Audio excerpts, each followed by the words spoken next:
नमस्कार। पौराणिक कथाओं में एक दैत्य नरकासुर का जिक्र आता है जो भगवान विष्णु के अवतार वराह की संतान था।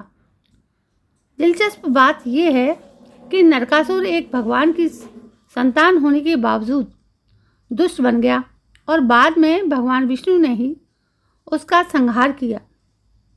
ये सब कैसे हुआ और क्यों हुआ, चलिए जानते हैं इससे जुड़ी कथाएं। पौराणिक कथाओं में कुछ कथाएं न केवल दिलचस्प होती हैं बल्कि उनमें एक संदेश भी छिपा होता है। उन कहानियों से पता चलता है कि आप किसी भी संतान को कितने भी शक्तिशाली हों, भगवान आप में अच्छे और बुरे को लेकर ही भेद करते हैं, बाकी किसी अन्य चीज़ को लेकर नहीं।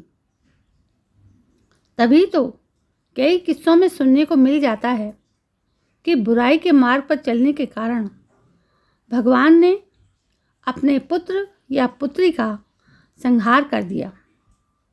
उन्हीं किस्सों में से एक किस्सा है नरकासुर दैत्य का, जो विष्णु और भूदेवी का पुत्र था। उसके पिता विष्णु और माता भूदेवी ने ही कृष्ण और सत्यभामा के रूप में उसका संहार किया था। नरकासुर वराह अवतार भगवान विष्णु का तीसरा अवतार और देवी भूमि यानी पृथ्वी का पुत्र था। नरकासुर का जन्म एक शक्तिशाली और पराक्रमी योद्धा के रूप में हुआ था, लेकिन वो दुष्ट और अत्याचारी बन गया। उसके दुष्ट बनने के पीछे कई प्रमुख कारण थे, जैसे कि नरकासुर को वरदान प्राप्त था कि उसे कोई भी सामान्य व्यक्ति या देवता नहीं मार सकता था। इस वरदान ने उसे शक्तिशाली और अभिमानी बना दिया।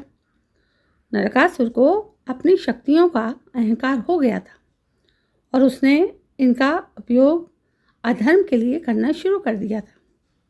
उसने विभिन्न राज्यों पर आक्रमण किए, ऋषियों और साधुओं को परेशान किया और निर्दोष लोगों पर अत्याचार किया। अपनी दुष्टता की सीमा पार करते हुए नरकासुर ने 16,000 से अधिक राजकुमारियों का अपहरण कर लिया और उन्हें बंदी बनाकर अपने महल में रखा। नरकासुर ने अपनी शक्ति का इतना दुरुपयोग किया कि उसने देवताओं को चुनौती दी और उनका अपमान किया। उसने इंद्रलोक पर आक्रमण कर देवताओं की संपत्ति चुराई, जिसमें देवी अदिति के कुंडल भी शामिल थे। नरकासुर के अत्याचारों से पृथ्वी और स्वर्ग लोक त्रस्त हो गए। तब भगवान कृष्ण और उनकी पत्नी सत्यभामा ने नरकासुर का वध किया।